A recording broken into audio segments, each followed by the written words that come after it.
Well, hey, happy Easter. Welcome to my backyard. This is Scott and Marshall with a valid answer, where a pastor and an atheist come together, a capitalist conservative pastor and a socialist liberal atheist come together and discuss things. And it's Easter Sunday, which means literally nothing to him. Nothing. It's Sunday. It's Easter Sunday, most important, really the most important day in my faith. So you can see the contrast of that. But we're here. I slept in. You slept in? Yeah. So we're here in my backyard because our family is over and I didn't want to have to leave them behind. So they're in the living room right over there and stuff like that. So instead of going to leaving my family behind at the house and heading over to the studio, I thought I'm going to bring the studio over here ahead of time. One thing I didn't take into consideration is all these little green bugs all over everything and crawling all over my skin, and it's being outside. Springtime. It's springtime. Yeah, I'm not. You're in their home now. I'm in their home. Yeah, that's true. I'm just not much of a outdoorsy person, I guess. I'm gonna see. I forgot. I'm gonna load this up on my phone. That way I can see if there's any comments coming in, stuff like that. But so last year, Easter was on a very special day. This year, today's the 21st, April 21st. But last year, Easter was on a very special day. It was on, what was that, April 1st? It was April Fool's Day. April Fool's Day. So tell me a little bit. I'm gonna set us up and put us on. That's fine. Yeah. That's fine. Tell us what happened last year for your Easter. Well, last year, since it was April Fool's Day, normally what I do is I put on a money Easter egg hunt. So I take Easter eggs, I put dollars, candy, what have you in them, and then I hide them and I send the family out to go wild hunting for eggs and wherever we may be. Well, last year, of course, I did the same thing, only instead of money, I put vegetables inside the plastic eggs. So they were getting cauliflower, broccoli, carrots. You no are money. Horrible. No money that year. So, yep. Now, today they did get money, but don't do it on April Fool's Day, I guess. Yeah, just be careful around Marshall on April Fool's Day because you never know what's going to happen. I don't even remember what we did. If we did did we do an Easter Sunday? I think we skipped an Easter Sunday last year. Did not do a podcast on that, but we're here. We're in my backyard having a great time. It is Easter Sunday, so what we're going to do is we're going to talk a little bit about, the resurrection of Jesus. Did it happen? I hope not, because if it did, I'd be wrong. You'd be I don't more want to than be wrong. You'd be more than wrong. What would I just there would be a much greater there'd be a much greater consequence if you were wrong about the resurrection of Jesus. Well, let's talk about it then. So, yeah. So for those, as a pastor, Easter for my faith, for Christianity and our faith, this Easter celebrates the resurrection of Jesus. That Good Friday is marking the day that he made the sacrifice for our sins, and Easter Sunday. Was that really a sacrifice? Yes. What did he do? Suffered horribly and died. Not just died horribly on a cross. He came back, right? Yeah, but not just. So that's not dying. But that is suffering. All he did was give up his weekend. He gave up his weekend. 3 days. That's it. Yeah, let's do that for you. Let's pound nails through your wrists. Let's cut you. Let's whip you. Let's tear your back open with 40 or 39 lashes, I suppose. Then let's stab you with a spear. Let's have you walk barefoot and carry your cross up to the top. Let's have you hang there all day. That's just losing your weekend. Well, no, it's 3 a little. Days though. 3 days. No, right? no. So the sacrifice beyond that, beyond the physical, is the idea that I think one of us is not muted, huh? Is that me or you? That was me on my phone. Well, there you go. There you go. But the main thing is the idea that all that was done to a person who did not deserve it. Right. That's the bigger sacrifice, is taking all of that. Even though you're innocent, taking it as a crime, being punished as a crime that you did not commit, being punished for a crime that ultimately the judge said this person is not guilty, and out of pressure from the crowd went ahead and carried out sentencing anyway. Well, he wasn't guilty of violating any kind of Roman law that I suppose. No. But he was certainly violating religious customs. He claimed or he didn't dispute the fact that he was inciting the masses, creating chaos, if you will, in Jerusalem. I mean, his arrival on Palm Sunday was a big shindig, and then he just stirred up the wrong crowd. And obviously Pontius Pilate was faced with a dilemma. As a ruler, it's his purpose, his job to maintain the peace, and he could either crucify one person and maintain the peace, or he could let the people run riot, and who knows what happens then. So obviously he did the politically expedient thing. Yes. A little Machiavellian, perhaps theoretically unjust, but seriously, wouldn't most of us do the same thing in his situation? I don't know. I mean, you look at any. I mean, Jesus didn't even argue we wouldn't. against his own crucifixion. Literally, no, we wouldn't, because no matter what people thought, ultimately the evidence came back and said, no, O.J. Simpson is innocent, and it caused riots all over the place. But the law says, well, then if the ruling is innocent, then we have to let him go, even though there's going to be riots, even though whatever. That's justice. Justice is the evidence came back and it was not enough to prove that this person. You have to carry out justice, even if the riots are going to happen. There were no riots over O.J. They were over Rodney King. Rodney King riots, yeah. But all right. Yeah. We digress here. So getting into the actual topic then of the resurrection, which is really the heart and soul of Christianity, because the resurrection didn't happen, I'm right. If the resurrection didn't happen, you're right. Right. You forgot to put the if. And of course the whole fact that if the resurrection didn't happen, then this whole Christian thing that we've been doing for 2,000 years is kind of pointless. So why is it, how could something that didn't happen have such a great effect for millennia? How could it last that long? I heard a quote today by I saw the guy on there. I'll look it up right here in a little bit. Conley, basically he worked for Nixon when Nixon was president, and then the whole Watergate thing came down, and he said Watergate to me is the greatest evidence of the resurrection of Christ. He said, because 12 of some of the most powerful men in the world could not keep a conspiracy secret for 3 weeks. How is it that 12 nobodies from Galilee were able to keep this conspiracy secret for decades until they died, and then died and took the conspiracy to their grave? And all but one of them died some sort of horrible death. Yes. And so it's like, it's like to see these people try to carry out a conspiracy and then it fall apart. It's like, you can't keep a conspiracy like that and it not fall apart at some point by one of the players, especially if they know it's not true. Well, I don't know what you mean by not falling apart, though. If you mean they all told different stories, but they all died believing the story was true. That's what I'm saying. Falling apart. None of them.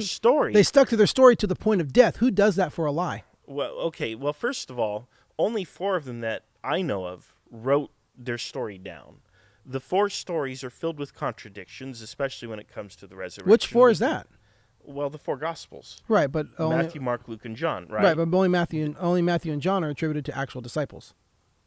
Mark and Luke were not actually disciples that were named of the 12 disciples. So you've only got 2 people then who are primary sources. Is that the case? Is that what you're communicating? What I'm saying is that I just wanted to be clear that everybody knew. If I didn't want it to be like, all 4 of them, and people be like, no, it wasn't all 4. I want to make sure that full disclosure. I want to make sure that the right information was going out there. But that you had 2 of them are written by eyewitnesses, and 2 of them are written by people who were alive in that time, but did not write the eyewitness account that were there. Okay, like Luke and Mark. We take them as gospel. Literally, literally. That's unsettling to me. I'm bothered by that fact. So who were the 2 who were there? I'm trying to say that history books can only be written by a person who is firsthand. Well, there's different levels of evidence, or if you will. There's primary sources, and when you do history, your history must be grounded pretty much exclusively in primary sources. Now, you can do like scientific research or whatever that lends credibility, but primary sources are the holy grail, if you will, in history. Yeah. And even with primary sources, you get all kinds of unreliabilities because primary sources are only a single perspective. So you get a lot of inherent conflicts and contradictions and different points of view. But a primary source is many times more weighty than a secondary source, which is a person who gets the information from other people, let's say a reporter, and then writes a story about it.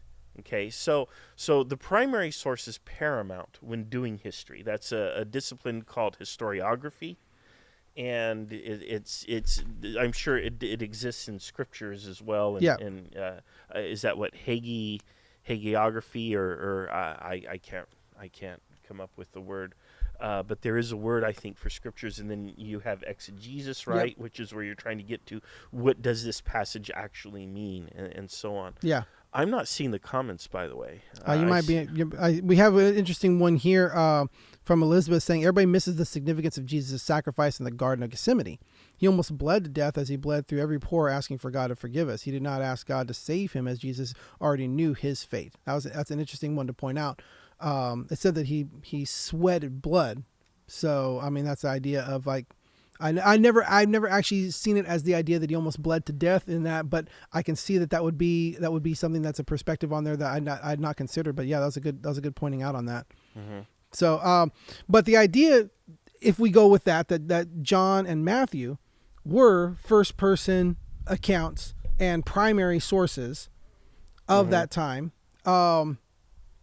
And again, trying to write 3 years of existence, the past 3 years of miracles and things happening and journeying and this person teaching, trying to write, 3 years worth of information into a 17 to 25 chapter. And It's we're not actually talking kind of short. It's very short. It's Read it in one sitting. Yeah, you sit down and we do what we call daily audio Bible, where we read through the Bible in a year, the entire Bible in a year, and we'd read a little bit of Old Testament, a little bit of New Testament, and a little bit of Psalms and a little bit of Proverbs every single day. And we're actually middle of Luke, coming up on John in just a little bit, but with it, in a 20-minute setting, you can read a chunk of Old Testament, a chunk of New Testament, a little bit of Psalms, and a little bit of Proverbs, and literally just 30 minutes a day, 20 to 30 minutes a day in one whole year, you'll read the whole Bible. Yeah. So you'll go through one book in, a matter of a few weeks, depending on what it is.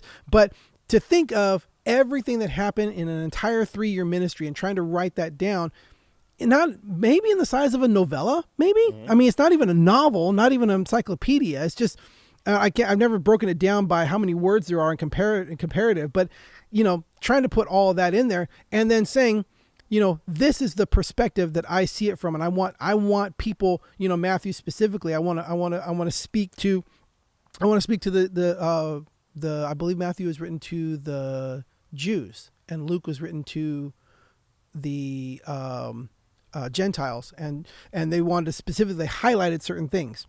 And I think that, and I might have gotten that backwards. I'm sorry. I should have known that a little bit better. But that's why there's a whole lot more like the ancestry of Jesus mentioned here, and it comes up. Whereas John was just trying to write about the deity of Jesus. That this is the perspective that I had of him. Here's all these things that happened from this perspective to get this part of the message out. Where, okay, I already know that Luke has written about this, and Mark wrote about that, and Matthew wrote about that. John was the last one to write it, to say, okay, whatever, and it was, I think, close to 80, 90. So this is like 60 years later, writing about it and stuff like that, but just writing about the perspective of it. But you get 4 different people writing from 4 different perspectives, and each one trying to craft their message towards a certain audience, to say, these are the things that I remember that are important to this part of the message, and these are the things that this person remembers that are important to this part of the message. And not everybody's going to include the same stories, not everybody's going to see the same stories in the same way, but the same stories are happening and the things are going on, and it's still telling the same overall story. And it's from eyewitnesses, well, at least two of them specifically primary sources, and the other two from pulling together the sources, what everybody has passed down and talking with everybody, but all within the time period of being around the people who were there as the primary sources, because it was all within that first century, all being written, and they even reference each other. Well, I think if I were a historian or an investigator or somebody, and I am looking into something, I'm interviewing witnesses and people who are around the witnesses from the time period, even if it's decades down the road, yes, I would expect some inconsistencies. I wouldn't expect every story to be exactly the same, but I would expect the primary facts to agree. But even in the gospel, so here we are, Jesus' first resurrection appearance. That's pretty huge to me. I think that's pretty massive. I don't know how you get that wrong. But you've got Mark saying Jesus appears to Mary Magdalene, but it's not clear where. In Matthew, Jesus first appears near his tomb. In Luke, Jesus first appears near Emmaus or whatever, a place several miles from Jerusalem. And in John, he appears at his tomb. These are massive inconsistencies. This is like interviewing Pearl Harbor survivors and somebody saying, well, it was the Germans. It wasn't the Japanese. It was the Italians. It was... No. It was still the same person. No. It's still the same person. Okay. It's saying the bomb dropped in the front of the ship or the bomb dropped in the middle of the ship. Well, I was standing over here and it looked farther away, so I thought it was the front of the ship. It still hit the ship, and yes, it hit the Arizona, and the person at the very back of the ship thought that it hit the middle until later on. Oh yeah, it did hit the very front and everything like that. So that's the type of discrepancy. Not it's the Japanese, it's the Germans, no, it's the Russians. No, that's a totally different ballpark that you tried to throw in there. Well, but this is huge because there's two reasons why this is huge. First of all, there's an inconsistency over Jesus, where Jesus first appeared. That's massive to me. But the second thing is, isn't God supposed to be guiding these authors? Why would God allow, if these people were journalists, they'd be fired by their editors. Why would God allow his writers, as God is the editor-in-chief, if you will, of the gospel, why would he allow them to report such wild inconsistencies? But they're not wild inconsistencies. Even if they're to me, this is huge. For example, who sees Jesus first? Mark, Jesus appears to Mary Magdalene and later to the 11. Matthew, Jesus appears to Mary Magdalene, then the other Mary, and finally to the 11. Luke, Jesus appears first to 2, then to Simon, then to the 11. Which 2? I don't know who the 2 are off my notes So far, all of them are still true. And then Jesus appears first to Mary Magdalene, and Still then true. the disciples without Thomas, and then the disciples with Thomas and John. Well, was Thomas there or not? He wasn't. He was part of the 11. But that's what I'm saying. He was. Okay, so eventually he appeared to Thomas. Okay, so yes, so somebody forgot. Somebody's like, okay, well, he appeared to them and then appeared to them again, but it's still true. He appeared to the 11. That's not a lie. That's not false information. That's not wrong. Appeared to Mary Magdalene. Okay, appeared to Mary Magdalene, then the other Mary. Okay, well, that account is still true. Appeared to 2. Okay, Mary Magdalene. That's still a true account. Those are all still accurate accounts. They're not inconsistent. They're all still accurate accounts. Okay, so Jesus' behavior after the resurrection. Mark, Jesus commissions the 11 to preach the gospel. Jesus lets Mary Magdalene and another Mary hold his feet. That's Matthew. John 20:17, Jesus forbids Mary to touch him because he hasn't ascended to heaven yet, but a week later he lets Thomas touch him anyway. Different timings. Okay, let's see. In Mark, everyone doubts and is scared, both at first, but eventually they go along with it. In Matthew, they doubt Jesus' resurrection, but most believe. In John, everyone believes, but Thomas, whose doubts are eliminated when he gets physical proof. Right, because they don't. Again, you're looking at the timing. They don't believe. Oh my gosh, they don't believe at the report from Mary. Okay. They don't. Then Jesus appears to them, and they do believe, but Thomas isn't there yet. So then they all believed except Thomas because he wasn't there. Then Thomas was there, and then he appeared to all the 11. All the accounts are still accurate. That's somebody leading you down. That's somebody leading you down the wrong road, trying to say these are inaccuracies, and they're all still accurate. They're all still accurate to each other. I would not fire that journalist. Okay. They're all still accurate. Jesus ascends to heaven. I'll throw one more at you. Mark, Jesus ascends while he and his disciples are seated at a table in or near Jerusalem. In Matthew, Jesus' ascension isn't mentioned at all, but Matthew ends at a mountain in Galilee. Luke, Jesus ascends outside after dinner and at Bethany and on the same day as the resurrection. John, nothing about Jesus' ascension is mentioned. And in Acts, Jesus ascends at least 40 days after his resurrection at Mount Olivet. Again, this is a pretty big one here, I think. I mean, I think you would kind of remember the place and the time where Jesus ascends into heaven. Even if you get minor details wrong, like what was he wearing or what did he say? He said these words, and I would expect different variations of those last words. But the time and the place? Where are the two? You say those again? Okay, so Jesus ascends while he and his disciples are seated at a table in or near Jerusalem. Where's that one at? That's Mark 16, 14 through 19. And then in Matthew, it's a mountain in Galilee, which is another province, isn't it? Galilee is a different province. Galilee is where it happened. Okay, and then you've got Mount Olivet. So is it? I mean, right there between Matthew and Acts, I think is the most stark contradiction. You've got Jerusalem versus a mountain. And then you have in Luke the same day as the resurrection, which day as the resurrection, which is absurd to me. Where's that at? Luke 20. Because the one in Mark Luke is 24, 50 to 51. Because the one in Mark is not accurate the way that person described it. Okay, that's Luke, fine. Luke what? And someone, hey, this person could be lying, right? We should fact check this guy. Because it says after he talked with them. Well, how long after? It is after he talked with them. Mm-hmm. And then Luke what? Luke 24, 50 through 51. Okay. Mm-hmm. And then we have Acts 1, 9 through 12. Jesus ascends at least 40 days after his resurrection, and it happens at Mount Olivet. So. And where's that, John? That's Acts. Acts? Okay. Acts. Do you need the citation again? I'm trying to go back to Facebook here so we can look at comments while you do that. Acts 1, verses 9 through 12. All right. While you look those up and come up with your responses, I'm going to pop into. Let's see. Where does it say it was Olivet, though? Men of Galilee, it says. Okay. Yep. Plus, Bethany is the area around there. Okay. It said around the area of Bethany. They're all still matching up. Mm-hmm. They're all still matching up. What the person is trying to say is, well, he didn't say exactly here. Yeah, they were at dinner, and then it says after he said these things. So the person is making the assumption, well, that must have happened at dinner around the dinner table. No, after he said those things, they went up to the mountain. It was after he said those things.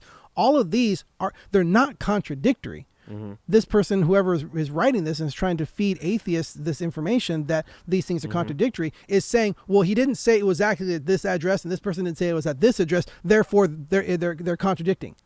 Well, this person said outside of Bakersfield, and this person said near Arvin. That's the same thing. You know what I mean? Well, okay, but there's a difference between Jerusalem and the top of a mountain. But none of them say Jerusalem.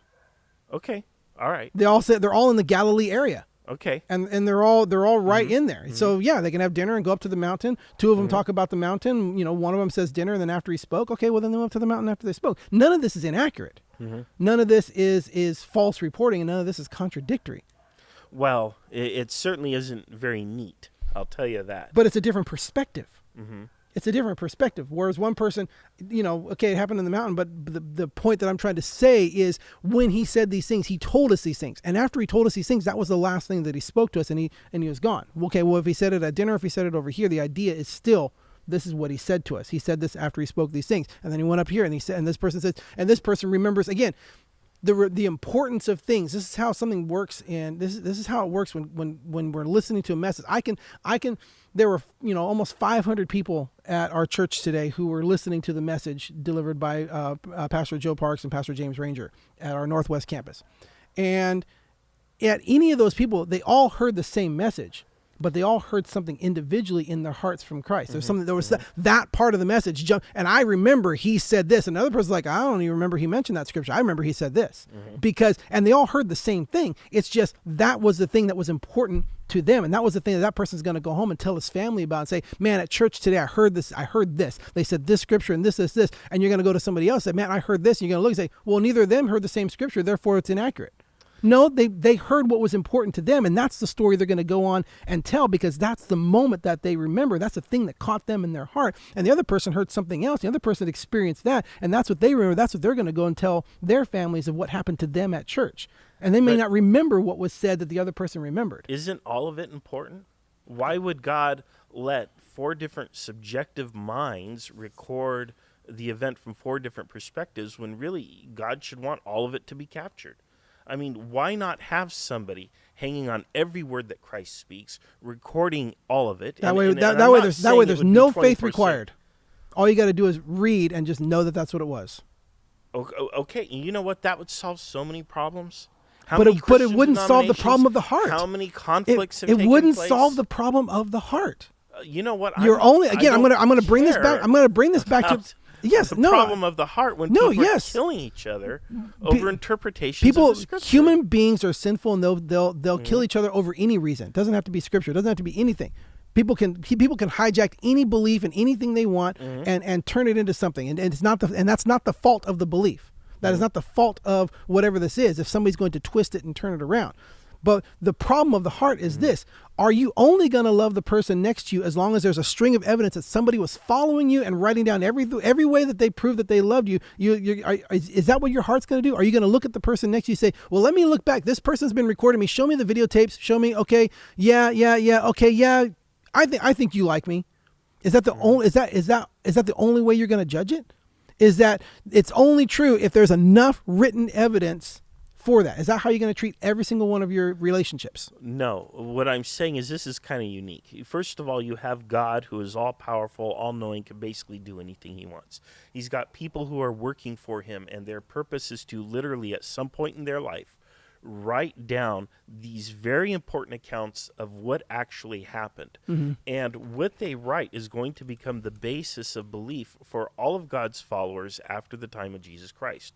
Knowing this and knowing that people are going to do people things, they're going to misconstrue and get things wrong and argue, shouldn't God have gone through tremendous pains and effort to ensure that his message gets out straight, unfiltered? You know, I mean, it's very direct and to the point, unambiguous. But again, why the ambiguity? Why the apparent inconsistencies? Why the apparent contradictions? Because it has to be. Because it has to be reachable and attainable by all kinds of different people. That if there was the one, this is it right here, it's not going to speak to this person. This person's not going to, the Luke writing down all the details of all this stuff, and that's not going to speak to this person who doesn't have that type of thing. Whereas John, which is more about this happened and this happened, this and Jesus' deity, that's going to speak to someone who doesn't have an analytical mind like what was written with Luke. And Mark is going to be the same way. How this and this, it's going to be each one. Why is there not just one history book in the world? This is just the one history book of how it happened. Yeah, but even if you look at multiple history books, they tend to agree.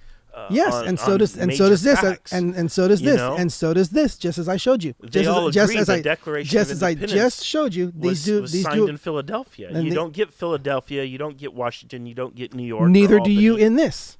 I just showed you that. I just showed you that. But the thing is, but okay, let's move the goalpost. Sounds good. You have apparent contradictions. So what?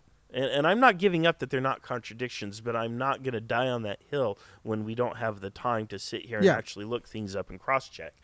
But I'll suffice to say that the contradictions are at least apparent. If you're talking about God wanting to speak to people and connect with them, what would speak to me would be 4 independent accounts that all agree. But that wouldn't speak to somebody else. That's great that works for you. That would be so hard for me to refute. That's great. That's great for you. But it's going to speak to other people in different ways. And God knew that, to know that there's going to be these different ways that when you read John, it's going to speak to you differently than when you read Matthew. Differently than it's going to read, than it's going to be from Luke, because the perspective that you have is going to match the perspective of one of them. But the facts are not. The facts are not. I was showing you. The facts are not inconsistent. That you can still say that every single one of those things that you pointed out were not actual inconsistencies.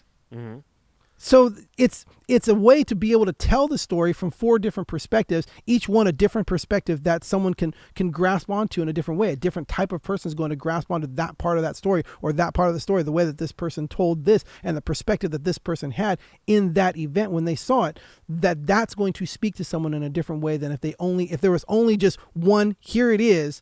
It doesn't have the same variety of speaking to different personalities and different people from different perspectives. And that's why it's important to have the multiple perspectives. Okay, and I get that, but what about me? Where's my gospel? What about me? Because when I see the apparent contradictions, that does not speak to me. It does the opposite effect. Mm-hmm. So what is? Did God so what make do me you an think? atheist, So, or is there a missing gospel out there I need to read? What's going on? But what do you think is happening? Why can't you accept it as what it's saying, as a story that it's saying? What do you think happened? What exactly do you think happened? I think it's a myth. I think there may have Created by very who? well have been a guy named Jesus, Mm-hmm. and he organized a following and a cult, and it caught on, and it was beneficial for some people to perpetuate it and feed it. Okay. And so they kind of, got their story semi-straight, not Okay. entirely straight, but close enough. And it just grew and became a whole religious movement. And we've seen this with many religious movements. So they just made up the resurrection. Well, Tell me that story. How did they do that? I have to argue that point, right? Right, but you're not going to successfully argue it. But why not? Because there are Who many, said that there was deities in history that were resurrected. Right, but other gods and other religions have been resurrected. It's just like making up a superhero. Mm-hmm. Pretty much all superheroes go through the hero journey, right? They're ordinary guy. Oftentimes, they experience some kind of disaster or tragedy. But what do you or think event happened here? That transforms them and infuses Well, hold on. them What do you with think happened superpowers. here? What do you think happened here? Because we know that there is historicity with Jesus. We know that there was a guy named Jesus. We know that there was a guy named Pilate. We know that this was an actual time. This is not made up. This is not Krypton and Superman. This is real things that as they keep digging further and further in Israel, they keep finding more and more evidence that supports biblical stories. They keep finding more and more names. They just found recently one of the Jewish kings, one of the Hebrew kings that they had never had evidence before outside of the Bible, and then they just found this coin that had, or whatever it was, that had his inscription on a ring or something like that. A seal. That's what it was. It was a seal. That they found. And they keep digging in Israel and keep finding more and more artifacts that point to the historicity of things in the Bible. So we're not talking about Krypton. We're not talking about Gotham City or anything like that. Sure. We're talking about real things, real history, real people. There really was a Jesus who lived in that time. There really was a Pilate, and it's very accurate that these things happened. Now, what had happened was that there was an empty tomb. What do you think happened? Because that there was an empty tomb is not really in dispute. Well, I would have to agree with you. The tomb was certainly empty. So any number of things could have happened, right? A body may have never been placed in it. The grave may have been robbed. Or the third possibility is there actually was a resurrection. Okay, those are all possible. Those are all possibilities, I can't yes. say, that it didn't exactly happen. But when you apply Occam's razor, one of the first two is probably more likely to me than the third. But then you play that. That's fine. Play that out in that. Who stole? Then if the body was stolen, who stole it? I don't know. It could. I don't know how people did things or why people would steal bodies. The Romans could have done it, or his own people could have done it. Perhaps I don't know if the Romans would do it, but his own people could have done it. So the Romans might have done it. Why would that be? I don't know why they would have done it, but his Right. So own supporters might have Occam's done it. razor. Occam's razor. Fine, What would be the motivation for the Romans to do it? Would there be any logical motivation for the Romans to dig up Jesus' body and hide it? To avoid creating a shrine to a person who was obviously disruptive to the community in Jerusalem. Then why'd they even kill him? That doesn't make any sense. To eliminate the threat, right? Because they're about to run riot over him. Right. So make a mark. So if this is a nobody that everybody want to kill, and then you put him in there, there is no religion to make a shrine over. Yeah, there's no logic to that. By killing him, you're making him someone, so you have to eliminate the body, so there's no shrine. The other thing is why did they put the guards to guard it? Probably to prevent, who Lord knows what. I think the guard, your own Occam's razor is working against you. I'm not going to die on the hill of the Romans. Okay, then what's the other one? Who hired the guard, by the way?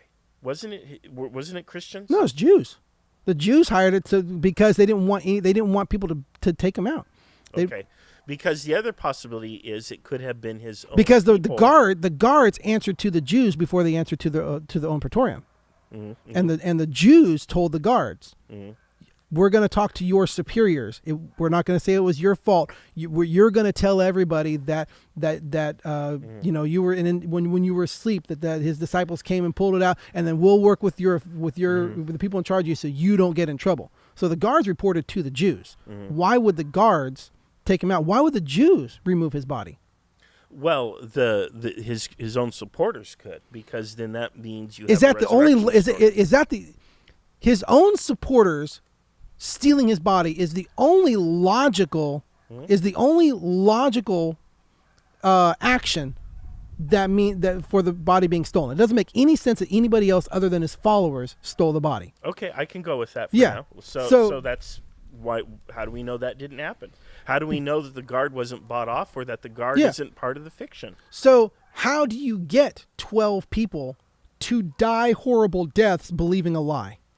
Well, people die horrible deaths because, and in the name of religion all the time. Right, but no. But it's a religion that they already believe. You're trying to imply that these people knew it was a lie, fabricated the lie, and then died horrible deaths to protect the lie. People die. People don't do that. Yes, they do. No, people don't do that. Yes, they do.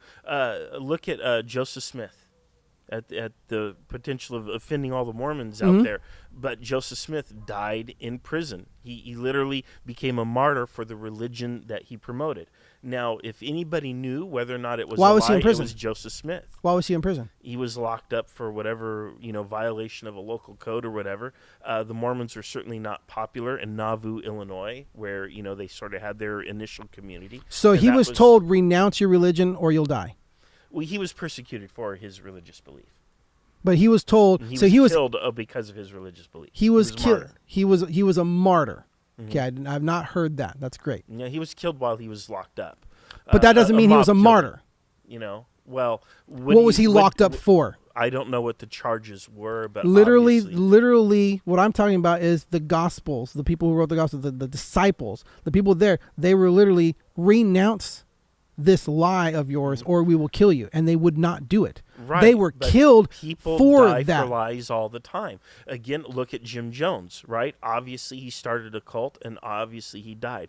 How many cult leaders have gone down with their cult because they simply could not quit the lie? One insane leader and a bunch of followers. But there's many of them throughout history. Right, but it takes one insane leader and a bunch of followers who believe. The people dying who believe, they're dying for what they think they believe.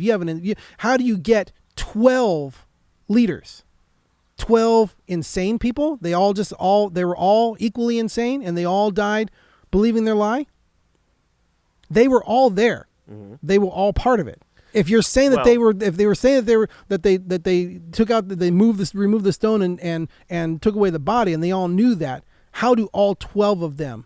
I can see how a single insane person can lose their mind and think that what they're doing and get lost in that and think that they are the leader of this faith and they are this. But how do you get 12 of them? How do you get them all? We don't have 12. First of all, we only have 4 Gospels, and then we have Acts of the Apostles, and then we have I'm saying the disciples, letters. 12 disciples. Okay. Sorry. But the thing is they all didn't write. Not all of them have writings in the Bible. So we don't really have 12. We have a claim of 12. I don't know how many of the disciples actually ended up with writings in the Bible. Maybe you can tell me. I know that I'm not referring to Acts. writings in the Bible. I'm referring to the 12 disciples who died as martyrs. Okay. So, but again, these are stories written after the fact by people like Paul who bought into whatever it may be. They could be telling a falsehood. But again, they're telling it at a time when it is provable false. They're telling it at a time when the people who were there witnessing it were alive. They didn't have Snopes back then. They didn't have the internet. They didn't have a way to really fact check one another. That was why people often believed absurdities, because it wasn't that they were dumb, it's that they really had no way to check facts. They didn't have mass media and communication like we have today. Mm-hmm. So if somebody says, I just came from Jerusalem and oh my gosh, this is what happened, how do you prove that wrong? and chances are you probably don't care about proving it wrong because it's not But really something that impacts your day-to-day life. But if you were the ruling religious authority in that area, wouldn't you be trying to prove it wrong? You might be, but there might be other reasons why the religion would spread, such as economic reasons, political reasons. That's why Protestantism caught on in Germany during the 16th century. It was political and economic. So there are a lot of reasons why people gravitate towards a new religion or a new cult or whatever, and it may not have anything to do with whether or not it's true. That's all I'm saying. Mm-hmm. Is I don't think the case is as ironclad as you clearly believe, but it And also it's not full. seems, It's not so full of holes as you were leading to believe. I would agree with you, Scott.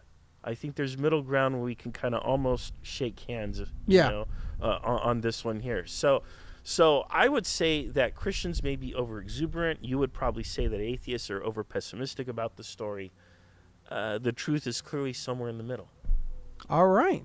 Well, this has been our Easter special. I'm really, really tired of having bugs crawling all over me right now. I've got the sun right And you in got my the sun eyes. shining in your eyes. See, God is shining in your face, and it's blinding you because you can't hardly. I don't see a sign. Yeah, I need a sign. You look towards me, and all you see is the light. So, sorry that it was a lot more of us commentating. Sorry we that we didn't missed. get to interact very much. But Yeah, my comments just keep. Well, Lucas going is saying on. it's 20 minutes until Game of Thrones anyway. So, Well, there you go. which There you go. I have never seen. Have you ever seen? Yes. Okay. Yes. I've never seen it before. But let me go back through here. Elizabeth's so much pointing stuff out here. that Constantine had a vision and legalized Christianity. The Mhm. cult grew and became majority, plain and simple. I agree.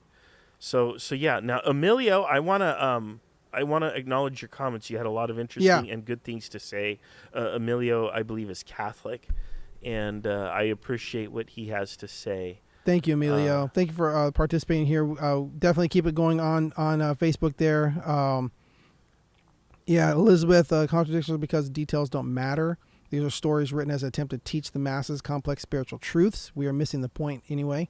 So it's kind of interesting. Again, it's the idea of, again, like I said, 500 people came to church today at our one campus at one of our and the pastor spoke for 30 minutes, and one person's going to walk away hearing this. Another person, 500 different versions, and another person's going to walk away hearing that, and it doesn't mean that when this person doesn't remember hearing what that person said, but it doesn't mean it didn't happen.